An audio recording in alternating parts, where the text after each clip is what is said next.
యేసుక్రీస్తునందు ప్రియమైనటువంటి స్నేహితులందరికీ కూడా శుభములు తెలియచేస్తూ ఉన్నాను. మన ప్రభువైన యేసుక్రీస్తు ద్వారా మీకు కృపయు, క్షేమము, సమాధానము, అవధుల్లేని సంతోషము కలుగును గాక.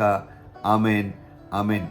క్రీస్తునందు ప్రియమైనటువంటి దేవుని బిడ్డలారా, మార్కు సువార్త 14వ అధ్యాయము 53వ వాక్యంలో నుంచి ఒక చక్కటి మాట ఈరోజు ధ్యానించాలని ఆశపడుతున్నాను. 53వ వచనం నుంచి ప్రారంభించి చదువుకుందాం. వారు యేసును ప్రధాన యాజకుని యొద్దకు తీసుకుని పోయిరి. ప్రధాన యాజకులు, పెద్దలు, శాస్త్రులు అందరూ అతనితో కూడా వచ్చిరి. పేతురు ప్రధాన యాజకుని ఇంటి ముంగిట వరకు దూరము నుండి ఆయన వెంట పోయి బంట్రౌతులతో కూడా కూర్చుండి మంట యొద్ద చలి కాచుకొనుచుండెను. ప్రధాన యాజకులను, మహాసభ వారందరూ యేసును చంపవలనని ఆయన మీద సాక్ష్యము వెదికిరి గాని ఏమీ వారికి దొరకలేదు. క్రీస్తునందు ప్రేమైన దేవుని బిడ్డలారా, ఈరోజు దూరము నుండి యేసును వెంబడించుట అనే అంశాన్ని మనం చూద్దాం. Following Jesus from a distance.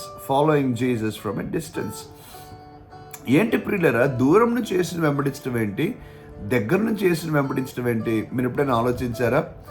కానీ ఇది తెలియకుండానే చాలా మంది జీవితంలో యేసుక్రీస్తును దూరము నుండి వెంబడిస్తూ ఉన్నారు. అదేంటో నేను చెప్తాను ప్రియులారా. దూరం నుంచి యేసును వెంబడించటము అని అంటే రిస్క్ లేకుండా, రిస్క్ తీసుకోకుండా యేసుక్రీస్తును వెంబడించటం. నా మాట విన్నారా? రిస్క్ లేకుండా, రిస్క్ తీసుకోకుండా యేసుక్రీస్తును వెంబడించటం. దూరం నుంచి యేసును వెంబడించడం అంటే ప్రియులారా, మరి ఎటువంటి కష్టమో మన దగ్గరకు రానివ్వకుండా, మనము కష్టాల్లో పడుకోకుండా జాగ్రత్త పడి మన యేసుక్రీస్తుని వెంబడించటం. పేతురు సంగతే చూడండి. ఎందుచేత కష్టాల్లో ఉన్నటువంటి యేసుక్రీస్తును దూరం నుంచి వెంబడించాడు అని అంటే, పేతురుకు భయమైంది తనను కూడా అరెస్ట్ చేస్తారేమో అని. పేతురుకు భయమైంది తనను కూడా తీర్పులోనికి తెస్తారేమో అని.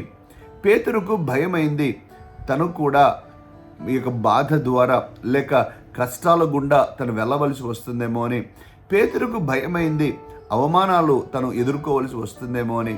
పేతురుకు భయమైంది ప్రియులారా ఆ ముందున్నటువంటి పరిస్థితులు ఆలోచించినప్పుడు. అందుచేతనే యేసుక్రీస్తును దూరం నుంచి వెంబడిస్తూ ఉన్నాడు. ప్రియులారా, యేసుక్రీస్తును వెంబడించడంలో కష్టాలు, అవమానాలు అనేటువంటివి సర్వసాధారణమైనటువంటి విషయము. యేసుక్రీస్తును వెంబడించడంలో ఇవి ఒక భాగము అని మీరు, నేను గ్రహించాలి. యేసుక్రీస్తును వెంబడించడంలో అవమానాలు కలిగినప్పుడు పడకూడదు, కష్టాలు కలిగినప్పుడు ఆశ్చర్యపడకూడదు. కానీ ప్రియులారా, యేసుక్రీస్తును దూరం నుంచి వెంబడించడం మంచిది కాదు అని నేను గుర్తు చేస్తున్నాను. ఇంకా ఏంటి దూరం నుంచి వెంబడించడం? ఈ రోజుల్లో మన పరిస్థితులకు అవగాహన చేసి నేను మాట్లాడతాను.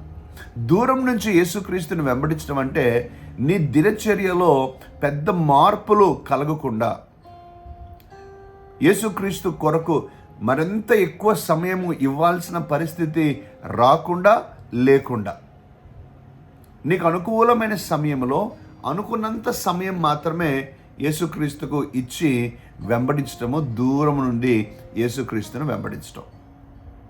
యేసుక్రీస్తును వెంబడించడం అంటే నీ డబ్బు మీద యేసుక్రీస్తు యొక్క ఎఫెక్ట్ ఏది లేకుండా, లేకపోతే యేసుక్రీస్తు నుంచి నువ్వు ఎంతైనా పొందుకోవచ్చు, కానీ పొందుకోవాలనే ఆశ నీకు ఉంటుంది. కానీ యేసుక్రీస్తుకు ఇవ్వవలసి వచ్చినప్పుడు మాత్రం చాలా ఎక్కువగా ఇవ్వవలసి వస్తే నాకున్నది కూడా తరిగిపోతుంది, నాకున్నది నేను కోల్పోతాను అనే ఉద్దేశము కలిగి ఉండటము దూరం నుంచి వెంబడించడం ప్రియులారా. పొందుకునేటప్పుడు మాత్రం ఎంతైనా పొందుకోవటానికి ఇష్టపడతాము, కానీ ఇవ్వవలసి వచ్చినప్పుడు మాత్రం చాలా సంకుచితంగా దేవుని కొరకు ఇస్తూ ఉంటాం. దూరం నుంచి మనం వెంబడించడం ప్రియులారా. దూరం నుంచి వెంబడించడం, నా డబ్బు మాత్రం నేను లూజ్ అవ్వకూడదు, యేసుక్రీస్తు ఆశీర్వాదాలు నేను పొందుకోవాలి, కానీ డబ్బు మాత్రం నేను కోల్పోకూడదు అని ఆలోచించటమే దూరం నుంచి యేసుక్రీస్తును వెంబడించడం ప్రియులారా.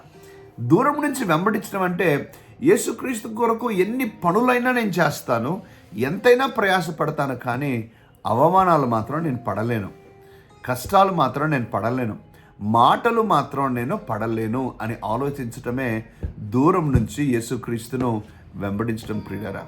మనలో చాలామంది అవమానాలు పడటానికి సిద్ధంగా లేరు. ఎవరైనా ఒక్క మాట అంటే తట్టుకోలేరు.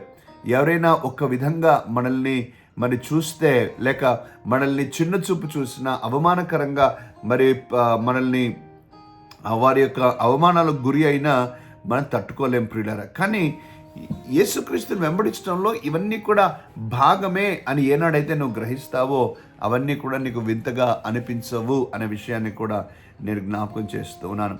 ప్రియులారా, యేసుక్రీస్తు నుంచి ఎంతైనా పొందుకుంటాము. యేసుక్రీస్తు కొరకు మాత్రం మనం ఏమీ చేయకుండా ఉండటానికి ఆలోచిస్తాం.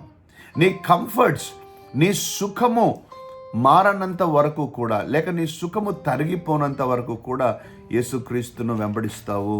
కానీ సుఖం ఎప్పుడైతే నువ్వు కోల్పోవలసి వస్తుందో నువ్వు వెంబడించలేవు. అదే దూరము నుంచి వెంబడించటము. ప్రియులారా, ఈరోజు ఈ ప్రశ్న నీవు కూడా పేతురులాగా యేసుక్రీస్తును దూరం నుంచి వెంబడిస్తూ ఉన్నావా?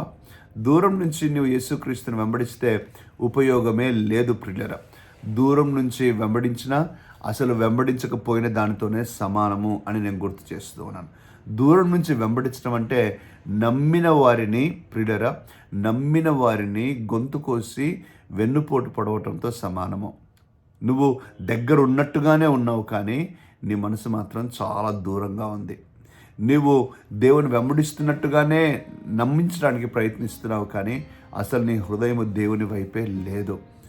దూరం నుంచి వెంబడించడం అంటే ప్రియులారా, నీ స్వంత జీవితము పాపముతో నింపబడి ఉన్నది, కానీ బయటికి మాత్రం దేవునికి దగ్గరగా జీవిస్తున్న ఆలోచనతోనో అభిప్రాయంతోనో అటువంటి ఇంప్రెషన్ ఇవ్వటానికి ప్రయత్నం చేస్తుంది. నీ జీవితం మాత్రం దేవునికి ఇవ్వలేదు, కానీ నేను దేవుని దగ్గర ఎంతో సమీపంగా జీవిస్తూ ఉన్నాను అనే ఒక ఉద్దేశాన్ని మాత్రం ఇతరులకు ఇవ్వటానికి ప్రయత్నం. అది దూరం నుంచి యేసుక్రీస్తుని వెంబడించడం.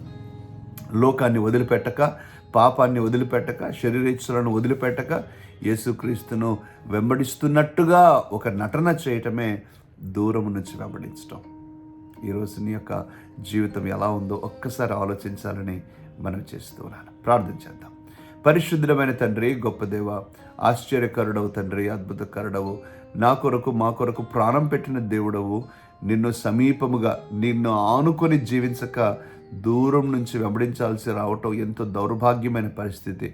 మాలో ఎవరైనా అటువంటి స్థితిలో ఉంటే దయచేసి మార్చండి, మార్పులోనికి తీసుకురండి. మేము కూడా సమీపముగా ఉండి వెంబడించే కృపను దయచేయమని యేసుక్రీస్తు నామములో అడుగుతున్నాము తండ్రి, ఆమేన్. క్రీస్తునందు ప్రేమని దేవుడు బిడ్డలారా, ఈ మాటల చేత మీరందరూ దీవించబడ్డారని నేను నమ్ముతున్నాను. మీరు దీవించబడినట్లయితే ఇతరులకు కూడా ఆశీర్వాదకరంగా ఉండునట్లు మీరు ఫార్వర్డ్ చేయండి మీ ఫ్రెండ్స్ అండ్ ఫ్యామిలీకి.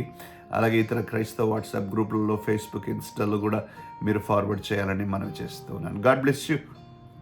నేను reverend doctor Pramod Joshua Burn, senior సంఘ కాపరి, Rhema global church, Kurnool, Andhra Pradesh, India. నా వాట్సాప్ నంబర్ 9440292931. మరొక వాక్య ధ్యానంతో కలుసుకుందాం. అందాక దేవుని యొక్క కృప మన అందరికీ తోడుగా ఉండును గాక. ఆమేన్. Praise the lord.